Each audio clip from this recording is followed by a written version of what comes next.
bersyukur kehadirat Allah Subhanahu wa taala karena atas berkat rahmat dan karunia kita masih bisa mengadakan kajian pada hari ini karena diberikan kesehatan. Kemudian salawat serta salam kepada junjungan kita Nabi Muhammad SAW. Atas perjuangan beliau kita masih dapat merasakan nikmat Islam sampai saat ini. Kemudian kita sapa terlebih dahulu ustazah kita yang sudah masuk ke ruang Zoom, Ustazah Aderita. Assalamualaikum Ibu Ustazah. Waalaikumsalam warahmatullahi wabarakatuh. Ya, bagaimana kabarnya Bu Ustazah? Alhamdulillah, luar biasa, Allahu Akbar. Alhamdulillah. Semuanya. Iya. Nah, ini tema kita kali ini terkait tentang yang baru-baru viral ini Ustazah, yang nikah beda agama. Kan ada kejadian itu ya Bu Ustazah yang terjadi di Semarang, seorang laki-laki yang bukan Islam menikah dengan seorang muslimah. Tentu saja muslimah itu muslim ya Ustazah ya, dan menikahnya di gereja.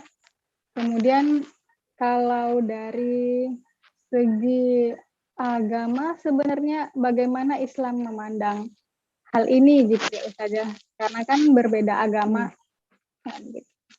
Langsung saja kita persilahkan kepada Ibu Ustazah Aderita untuk menyampaikan perihal nikah beda agama dalam sudut pandang Islam. Kepada Ustazah dipersilahkan. Ya, terima kasih untuk Nisa. Ini saya hanya meneruskan aja yang tadi disampaikan. Assalamualaikum warahmatullahi wabarakatuh. Alhamdulillah minasyaitonirrajim. Bismillahirrahmanirrahim. Assalatu wassalamu ala sayyidina Muhammadin awalin wal akhirin wa min ini langsung ke perbincangan aja ya tentang nikah beda agama. Memang ini menjadi sangat viral kalau saya perhatikan, bahkan rekaman-rekaman detik-detik pernikahan mereka itu sampai diviralkan melalui akun-akun TikTok dan sebagainya gitu. Itu yang saya lihat. Dan memang pengunggahnya juga sampai menyebutkan ini adalah pasangan yang ke-1400 sekian. Berarti perjalanan dia menikahkan orang-orang yang berbeda agama ini dia udah sangat panjang gitu perjalanannya. Seperti yang kita ketahui bahwa Islam moderat itu memang terstruktur gitu kan ya. Sekarang pertanyaannya gitu dan ini sudah lama terjadi ya di Indonesia ini. Ada yang nikahnya kalau yang malu-malu ya keluar negeri gitu kan, kalau para artis itu. Ada juga yang menikah di dalam negeri dengan memakai aturan seperti begitu gitu. Yang saya pahami pernikahan beda agama yang viral itu gitu. Jadi menikahnya itu di gereja dulu gitu. Baru di masjid atau di masjid dulu gitu lah. Baru di gereja gitu. Jadi tergantung siapa yang mendominasi kelihatannya gitu kan ya, antara suami dan istri ini gitu, di mana dulu gitu nikahnya.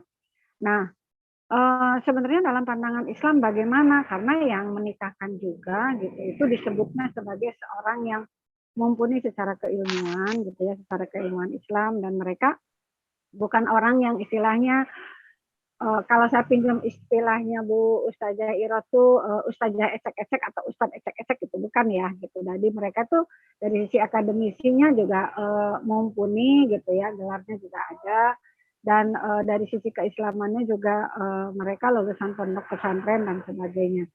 Hanya saja gitu kalau kita bicara tentang Islamnya gitu, Islam memandang hal itu tuh bagaimana? Tentu saja kita merujuk, yang pertama kali kita rujuk adalah Al-Quran, gitu ya. Di dalam Al-Quran gitu itu sudah sangat jelas sekali gitu ya, Allah Subhanahu wa taala berfirman, wala tankihul musyrikati hatta yu'mina wala amatun mu'minatun khairun min musyrikatin walau a'jabatkum. Jadi di situ tuh Allah mengatakan, kenapa dikatakan wala tangkihu, dan janganlah menikahkan gitu ya, musyrikati, perempuan-perempuan musyrik, janganlah kalian nikahi perempuan-perempuan musyrik hatta yu'minu, sehingga mereka beriman. Jadi perempuan musyrik itu tidak halal gitu. Ini itu perempuan musyrik ya. Nanti kan ada pembahasan, tapi kan ada ahlu kitab. Jadi musyrik itu tidak halal. Sampai dikatakan wala ummatun mu'minatun khairu musyrikati walau ajabatkum. Dan sungguh budak wanita yang beriman itu lebih baik daripada mereka yang beriman. Ini bicara tentang laki-lakinya dulu. Gitu ya. Oh, tapi Jadi, ini Bu, sebelum silakan. kita lanjut, ya Bu, sebelum kita lanjut kepada pembahasan terkait pernikahan, berarti terkait yang tadi yang lulusan pesantren gitu, Ustadz yang lulusan pesantren itu kan berarti tidak menunjuk, belum apa ya, belum tentu yang bisa diikuti begitu ya Ustazah ya? Iya, saya melihatnya justru apa ya gitu. Ini kan karena diterapkannya sekulerisme gitu ya. Jadi agama kita itu dikerdilkan. Kan awalnya gini, orang sekuler itu kan tidak menolak keberadaan agama. Hanya saja agama itu harus disesuaikan dengan akidahnya mereka gitu ya. Akidah yang mana ya? Akidah sekuler itu, karena sekuler itu adalah akidah.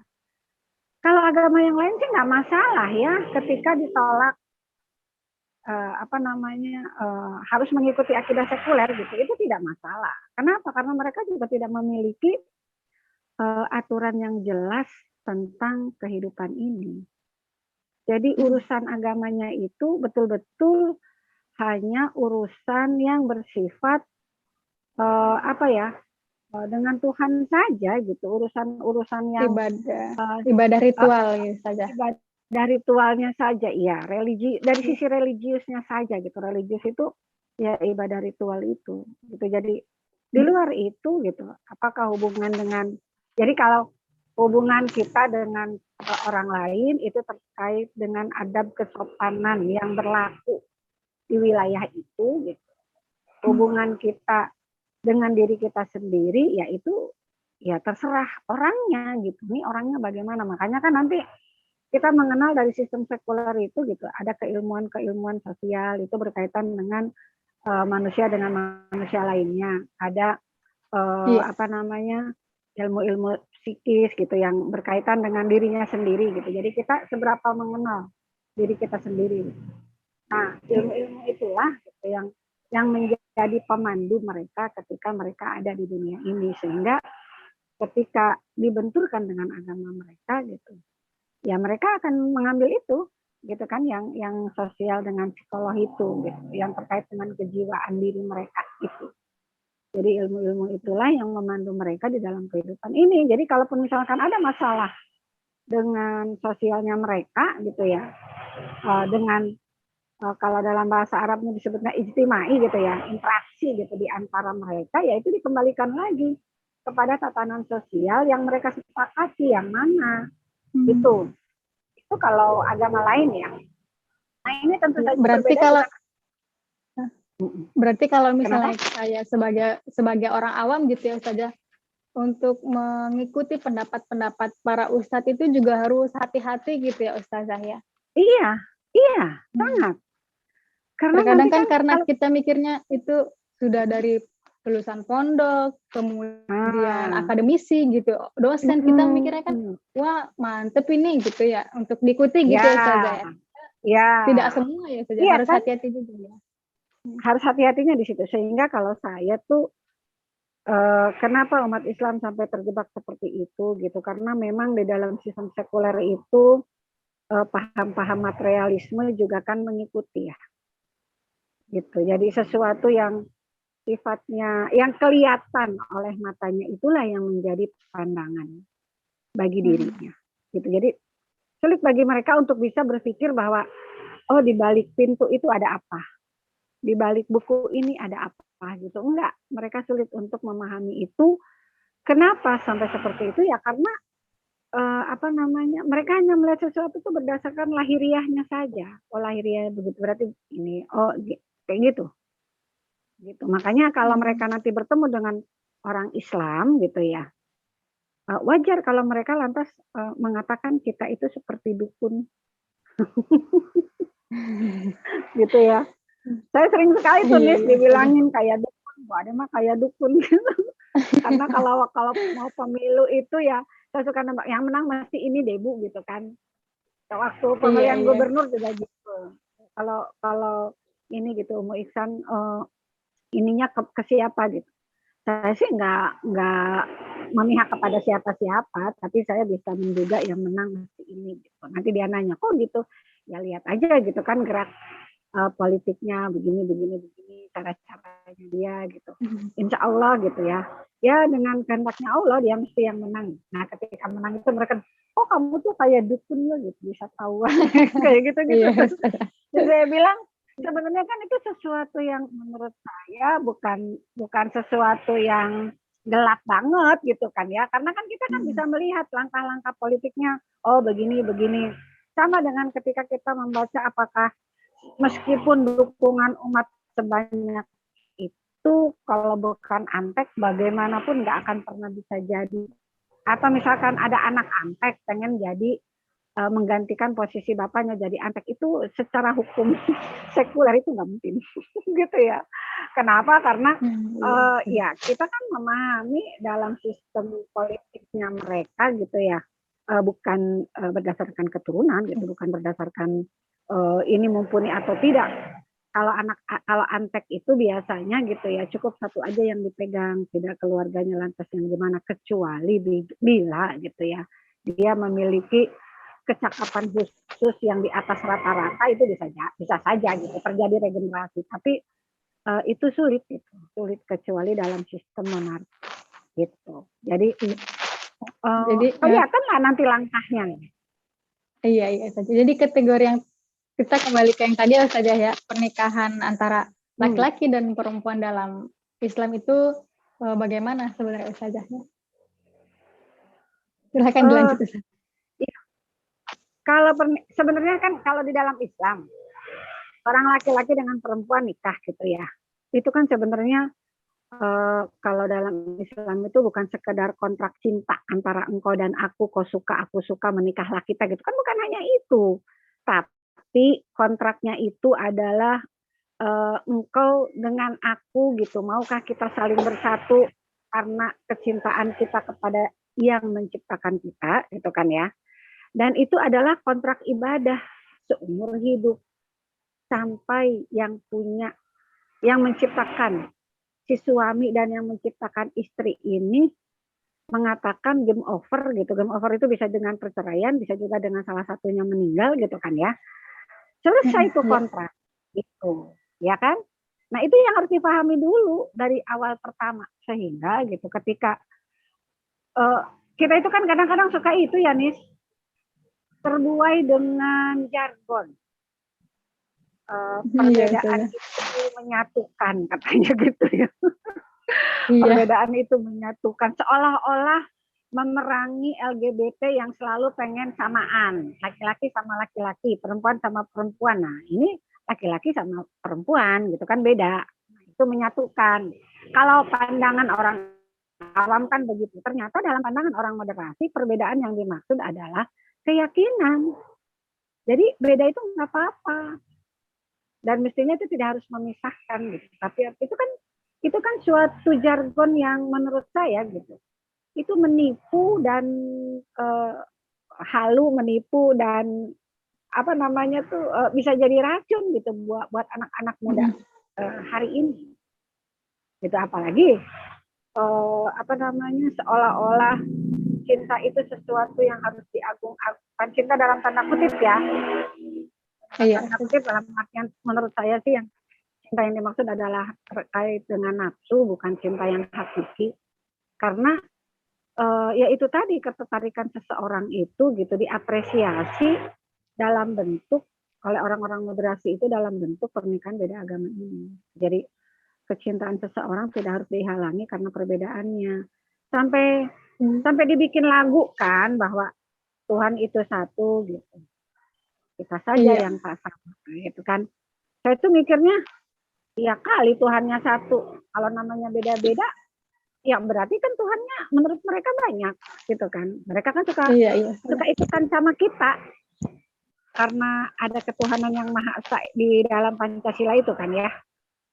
Iya. Mereka bilang sebenarnya mah Tuhannya mah itu juga, cuma namanya banyak. Lah kalau saya namanya banyak gitu kan wajar manusia gitu. Jadi ada orang manggil adik, saya pasti nengok. Ada yang manggil Rita, ya nengok. Ada yang manggil Umu, ya nengok gitu kan ya. Tapi kan kata-kata nama-nama itu tidak bermakna bagi saya. Berbeda dengan Allah. Allah itu menyebut nama saya, menyebut nama dirinya itu gitu dengan nama-nama yang dia sampaikan kepada kita seperti yang ada di Asmaul Husna itu. Bukan nama yang kita bikin-bikin sendiri. Gitu kan? Kalau saya walaupun banyak nama, kalau dipanggil Nisa gitu, nggak mungkin saya nengok. Paling saya bilang, Nis tuh ada yang manggil kan gitu. Karena itu bukan nama saya. Iya kan? Nah, Allah juga begitu sebenarnya. Allah udah ngasih nama saya tuh Allah. Nama saya tuh Ar-Rahman, Ar-Rahim, Al-Malik, Al-Qudus. Dan seterusnya. Nah, ketika dipanggil tidak dengan nama-nama itu gitu, kira-kira apakah Allah itu akan menyaut gitu dengan nama-nama yang dia tidak sebutkan sendiri bahwa saya itu namanya ini? Saya yakin enggak lah. Gitu. Sama saja dengan kita. Kalau kita tidak dipanggil dengan nama yang kita kenali gitu, tidak mungkin kita nengok seperti itu juga lah Allah. Nah mereka tuh biasanya yang jadi pedoman itu. Lantas mereka mengatakan kan sama aja agama itu mengajarkan kebenaran. Kan orang-orang moderasi begitu ya. Iya. Maka saya mengatakan iya sih kalau kebenarannya mah gitu kan. Tapi kebenaran menurut mereka apakah sama dengan definisi kebenaran menurut kita? Nah ini kadang-kadang orang Islamnya juga suka bingung. Gitu. Karena standar kebenarannya itu nggak sama ya Ustazah. Nah itu betul. Standar kebenarannya itu tidak sama. Sampai mereka tuh nanya gini nih. Emang menurut kamu kebenaran? Kok menurut saya? Yang menyatakan kebenaran itu bukan saya tapi Allah. Kalau Allah mewajibkan sesuatu, berarti itu kebenaran. Dan kalau Allah melarang sesuatu, berarti itu kesalahan. Udah itu aja. Jadi standarisasi kita itu hanya Allah suka atau tidak suka. Udah. Ridho atau tidak ridho. Itu aja kata saya. Halal atau haram. Kan kalau Allah suka, halal. Allah tidak suka, haram. Selesai urusan. Ya kan? Berarti kalau yang halal itu benar, yang haram itu salah. Kan sesimpel itu gitu maksud saya. Coba kalau mereka menyatakan kebenaran, itu definisinya bisa berkilo-kilometer. Banyak sekali. Karena benar menurut saya, belum tentu menurut Nisa. Benar menurut Nisa, belum tentu menurut yang lain. Kan gitu. Nah itu bisa berkilo-kilometer nulisnya. Nggak beres-beres. Kenapa? Karena begitu banyaknya sehingga muncullah buku-buku yang aneh-aneh kalau menurut saya sih begitu. Gitu. Jadi apa ya? Selain itu gitu, mereka itu nanti disodorkan kepada kita itu seolah-olah apa namanya mereka bermain-main dengan akal gitu, selalu berpikir tentang ini dan itu gitu sehingga akhirnya kita juga jadi bingung. Nah, ketika kita sudah bingung, baru tuh diambil kesimpulan. Udah sih pokoknya mah kita tuh gitu sama-sama manusia gitu.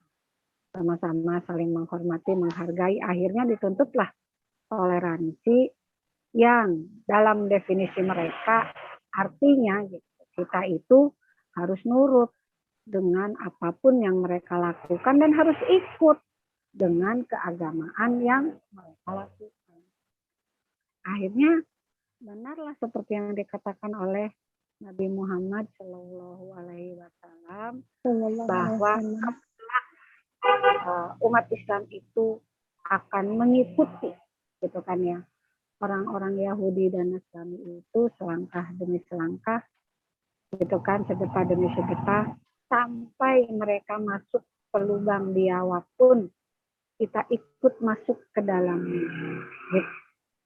Saking kita itu tidak punya pertahanan di dalam. Nah sekarang pertanyaannya, pertahanan apa yang harus kita punya?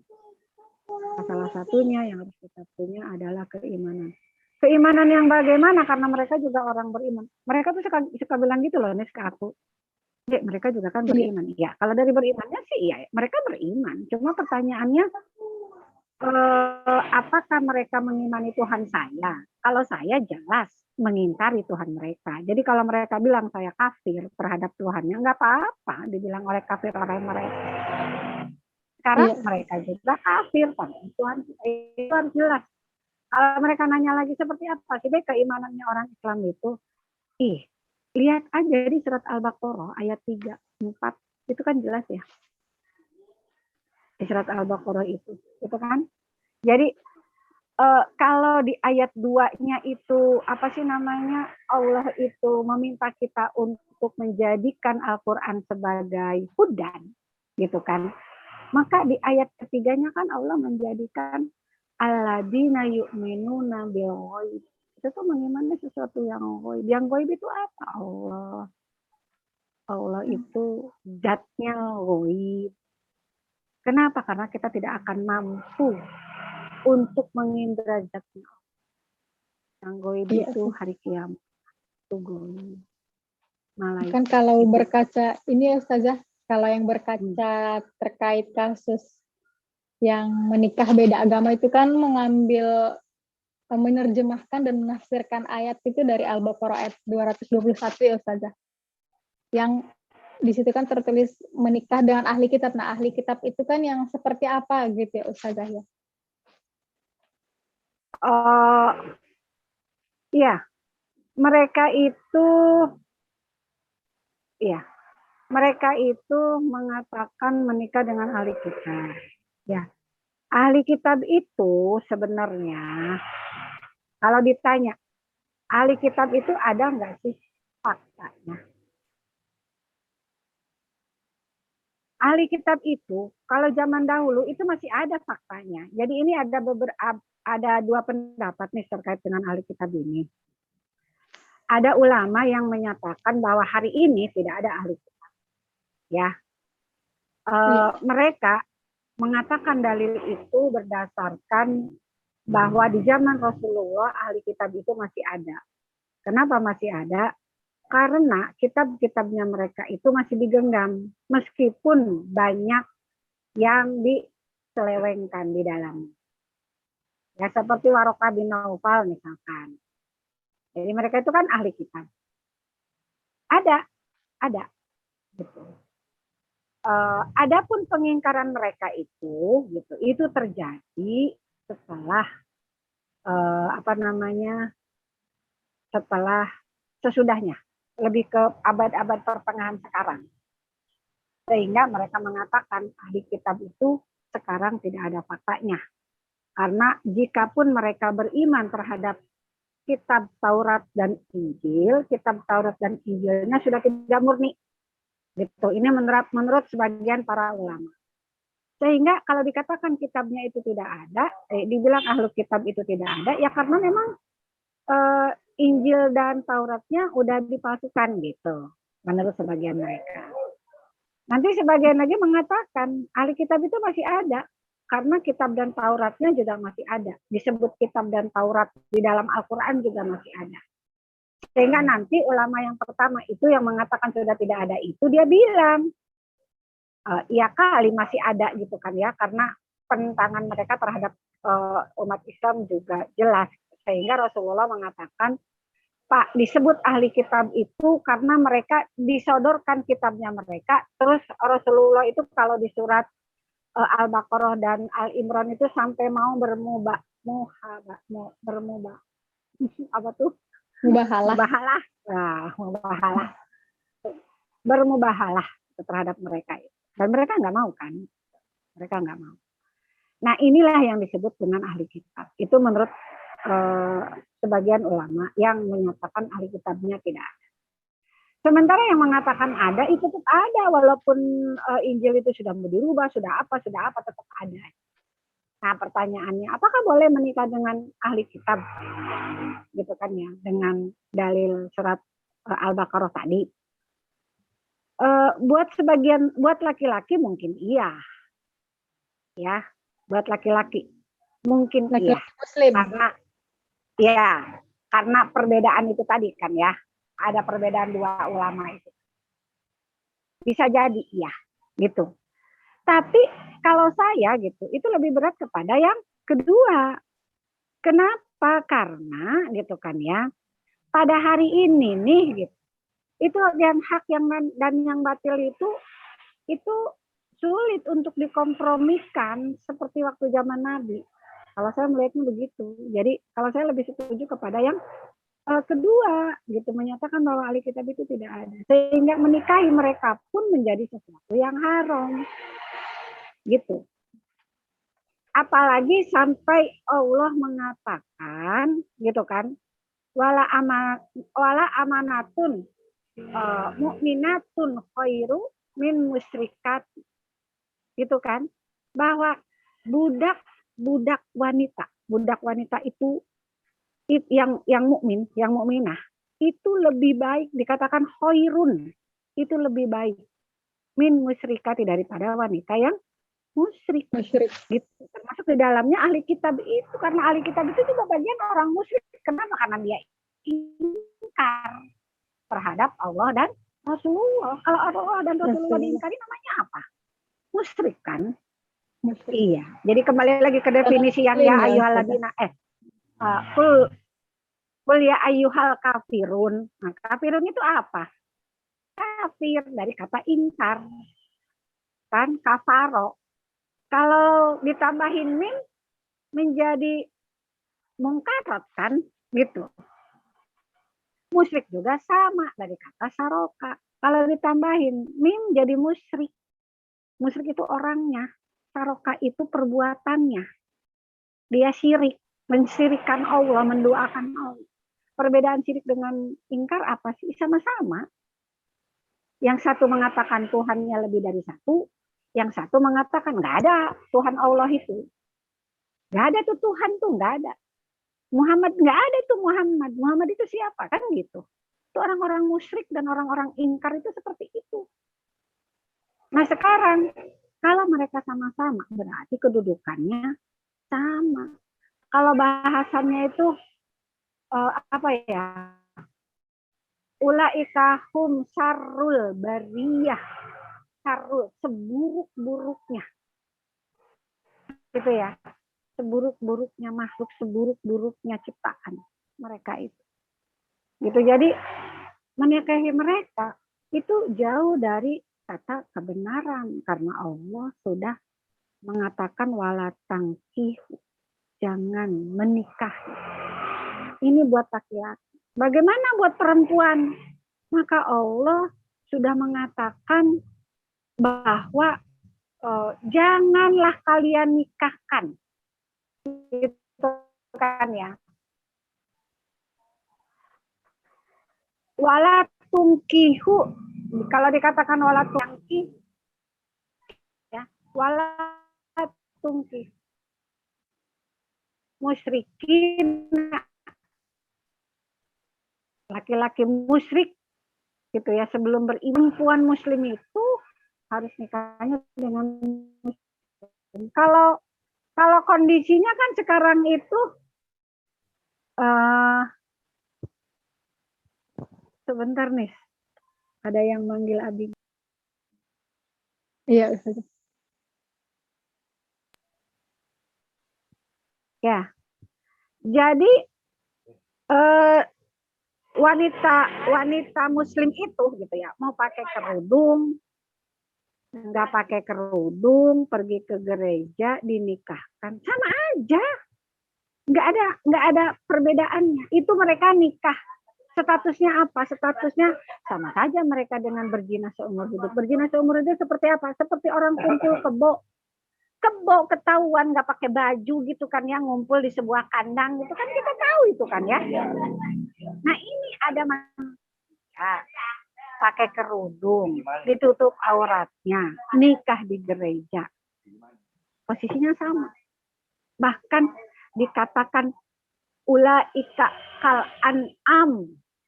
Mereka itu lebih buruk gitu kan daripada binatang ternak. Yang menyebut itu siapa? Saya. Bukan, itu Allah di surat Al-A'raf 179. Ya kan? Ulaika kal an'am. Iya, Mereka itu Ustazah. seperti binatang. Terus bagaimana status pernikahannya? Ya, nggak ada dalam pandangan syariat itu, nggak ada. Nggak sah Tapi kan berarti, nikahnya Ustazah. 2 kali. Iya bisa. Tapi kan mereka dinikahkan 2 kali loh nikah. Masalahnya yang dinikahinya itu laki-laki musyrik, laki-laki kafir. Kan udah kalau Allah mengatakan wala tangkihu ya berarti wala tungkihu berarti ya Jangan menikah. haram jatuhnya. Kalau sudah haram. Iya. Haram. Kalau sudah jadi haram, jadinya gimana statusnya? Tidak ada kan? Nah, terus perbuatannya gimana disebutnya?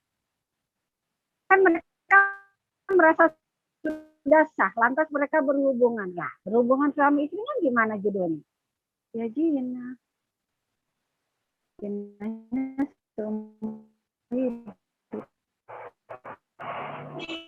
status anaknya gimana? Nasabnya gimana? Itu kan bahkan walaupun nggak sempat viral, tapi saya sempat baca postingannya tentang seorang muslimah gitu ya, yang punya anak beragama Katolik itu ditahlilkan. Lucu kan? Tahlil kan? Menggelar tahlilan. Kita nggak usah bahas tentang tahlil haram-haramnya sih ya gitu. Menunjukkan bahwa boleh dong saya tahlil. Saya tidak memandang. Cuma lucu aja gitu. Ditahlilkan buat apa? Ya kan? Buat apa? Bukankah tahlil itu ceritanya mengirim doa kepada yang meninggal terlepas diterima atau tidaknya ya. Wallahu alam saya juga tidak tahu karena bukan panitia pahala dalam hal ini. Jadi saya tidak tahu diterima. Ada yang bilang Al-Fatihahnya nggak diterima lah, diterima atau enggak kan ya intinya makan menghibur yang meninggal, yang ditinggal, yang sedang berduka aja gitu kalau saya. Gitu aja kan ya. Perkara diterima atau enggaknya yaitu kita kembalikan lagi saja kepada Allah. Tapi kan yang lucunya itu bukan masalah itu yang ingin saya bahas. Yang saya ingin bahas adalah bisa ya beragama Katolik anaknya, lantas ibunya menggelar tahlilan. Ini dilakukan oleh seorang politisi yang juga artis. Jadi aku tuh memandangnya gimana ya? Kayaknya ironi banget ya gitu. Ngerti nggak sih umat Islam tuh gitu bahwa itu tuh sesuatu yang ya kalau ada yang dibilang halu gitu, itulah halu kalau menurut saya gitu. Halu banget sih gitu berharap gitu Allah mengampuni dosa anaknya yang jelas-jelas anaknya tidak seiman dengan dia, bahkan dianya sendiri menikah dengan non-Islam gitu. Itu status anaknya gimana? Wallahu alam kan nggak tahu. Gitu. Jadi dia tetap ingin bertahan dengan agamanya, tapi dia juga melakukan dosa yang terus-menerus. Itu gimana posisinya? Wallahu alam kan gitu. Ya kita tentu saja karena dia masih muslim, saya hanya mendoakan saja semoga Allah memberikan hidayah kepada dia gitu ya dan memberikan pintu pertaubatan. Jangan sampai karena orang-orang begitu tuh rawan kepada terpelesetnya keimanan akhirnya jadi murtad. Nauzubillah gitu. Saya tidak berharap itu. Terlepas dia itu siapa, biarpun kita nggak kenal sepanjang dia masih mengaku beragama Islam, kita kan melihat johirnya, tidak tahu batinnya bagaimana. Ketika dia mengaku muslim, maka kewajiban kita untuk mendoakan yang terbaik bagi dia, gitu kan ya.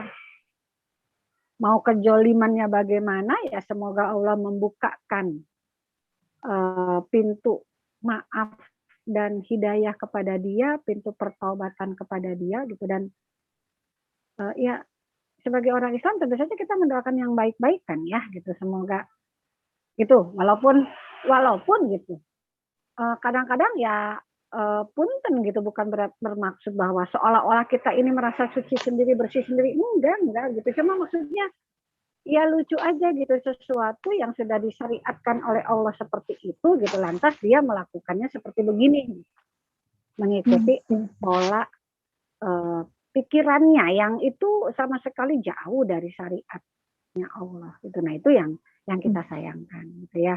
Mudah-mudahan Allah membukakan hidayah kepada saudara-saudara kita Amin ya rabbal Islam yang sampai terjebak.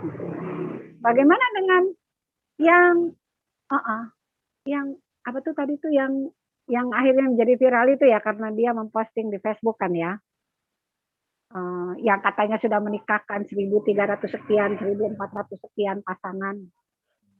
Ya,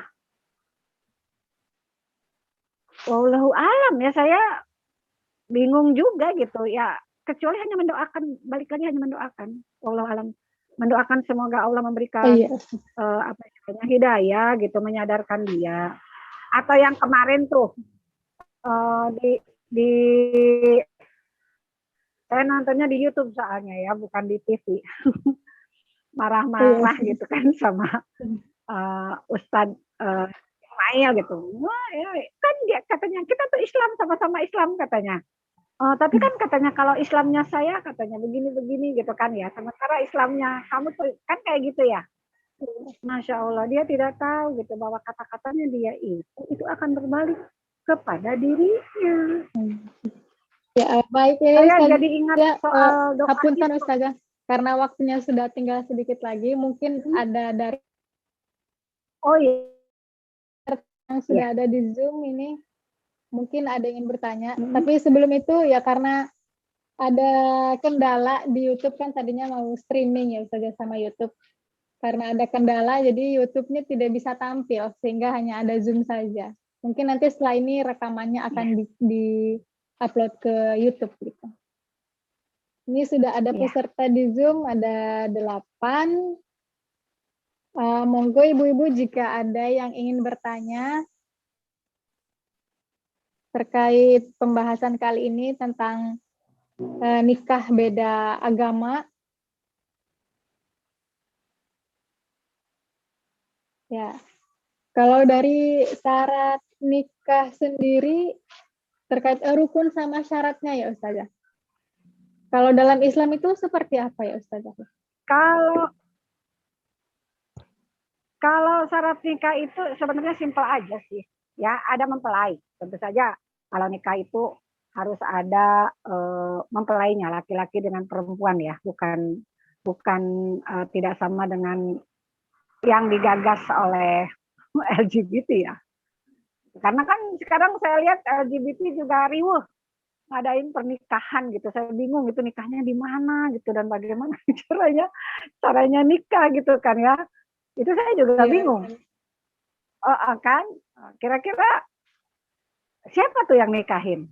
Tapi ada juga loh orang Islam yang menyatakan bahwa iya itu tuh nikah loh gitu tuh. Kayak gitu tuh. Ya. Maka saya mengatakan pernikahan itu syaratnya itu sebenarnya hanya ada 5. Pertama itu ada laki-laki dan perempuan. Ada mempelai. Ini rukun apa syaratnya ini? Rukun apa syarat Ustazah? Rukun. Oh, rukun. Ya. Jadi rukun menikah itu gitu. Yang pertama itu ada laki-laki dengan perempuan. Ya. Nah, terus ada wali. Ya, kedua. Yang ketiga ada saksi. Yang keempat ada mahar. Dan yang kelima ijab dan qabul. Maka terjadilah pernikahan. Ya, ada saksi 2 orang, ada mempelai suami dan istri, ada wali, dan ada ijab. Mahar wajib ya, wajib. Sampai Rasulullah mewajibkan walaupun dengan cincin yang terbuat dari besi. Ya. Berarti kalau ada yang kasus mereka menikah laki sama laki, itu kalau dalam Islam dipandang tidak sah ya Ustazah ya, jelas ya. Tidak sah, tidak, jelas tidak sah. Atau Ya perempuan ini dengan ada perempuan kan? tidak sah ya. Ya, Ini ada ya, pertanyaan dari ruang Zoom ini Ustazah dari Mbak Indri ya. Lestari. Assalamualaikum warahmatullahi wabarakatuh. Terkait nikah Waalaikumsalam. beda agama ini, ya, apa akan membahayakan generasi muda ke depannya? Bagaimana Ustazah? Silahkan dijawab. Oh ya, menikah membahayakan sangat, sangat. Menikah beda agama ini sangat membahayakan karena dari sisi nasab tidak jelas kan. Seperti yang saya katakan tadi bahwa pernikahan itu variabelnya banyak. Karena mengandung unsur-unsur hukum akan melahirkan hukum-hukum yang baru. Hukum-hukum yang baru itu karena orang menikah kan punya anak. Nah ini anaknya, nanti anaknya ini perwaliannya jelas, nasabnya jelas, pengasuhannya jelas. Kalau dalam Islam, ya. Iya. Terus nanti melahirkan lagi perwalian kalau anaknya mau nikah, kalau perempuan. Kalau laki-laki, misalkan dia tanggung jawabnya kepada siapa saja. Terus waris di dalamnya. Dan akan ada lagi kesana-kesananya terkait dengan pengasuhan orang tua, hubungan antara menantu dengan mertua seperti apa. Kan sekarang tuh lagi rame tuh nih, yang gini nih, laki-laki itu milik ibunya, istri itu milik suaminya. Jadi kalau istri yang baik itu harus nurut sama mertuanya. Enggak emang bisa gitu. Enggak gitulah. Hello gitu tuh kan. Jadi tidak bisa dipandang seperti itu, kasihan. Jadi masing-masing itu, jadi kita tuh kadang-kadang suka ini orang Islam ya Allah ya, saya nggak nuduh orang lain, orang Islamnya kadang-kadang. Jadi kan, iya kan katanya anak laki-laki itu milik ibunya. Lah ibunya istri. Jadi kata Rasulullah kan kalau boleh bersujud antara manusia dengan manusia, saya akan perintahkan seorang anak laki-laki bersujud kepada ibunya dan seorang istri bersujud kepada suaminya. Benar. Tapi bukan berarti bahwa si menantu ini juga harus sujud kepada mertuanya, enggak lah. Enggak gitu. Jadi, nah ini yang ngaco. Jadi kalau ditanya apakah ini akan merusak generasi ke depan? Iya, sangat merusak. Dan ini akan mengacaukan akidahnya. Ya, kalau ditanya seperti itu saya jawabnya ya, akan sangat merusak. Dan inilah yang harus diwaspadai oleh kita, dan saya menolak gitu ya hukum nikah beda agama ini. Beda agama. Haram hakiki. Jadi bukan sekedar ya haram aja kali ya, enggak, saya mah haram. Jangan bilang haram aja ya, haram hakiki itu. Seolah ragu ya Ustazah kalau haram ya, aja. Jangan ragu-ragu gitu untuk mengatakannya. Gitu. Seperti itu. Iya. Baik Ustazah, terima kasih atas penjelasannya. Nah, berhubung memang waktunya juga sudah pukul 15, pukul 3 sore, jadi mungkin sampai di sini saja dulu gitu ya Ustazah, pertemuan kita kali ini. Nah, ada beberapa yang dapat saya simpulkan sedikit. Nah, rukun menikah itu dalam Islam yang pertama adalah laki-laki dan perempuan, kemudian ada wali bagi perempuan dan walinya memang harus satu nasab gitu ya Ustazah ya, wali perempuan ini. Kemudian yang ketiga saksi, 2 orang laki-laki, dan mahar dan ijab dan qabul. Nah, untuk pernikahan beda agama sendiri, agama kita itu memandang ya haram gitu Ustazah, haram hakiki terkait nikah beda agama. Apalagi yang sudah menikah beda agama kemudian bangga dengan pernikahannya, itu jelas-jelas sangat merusak generasi ya Ustazah. Jadi betul.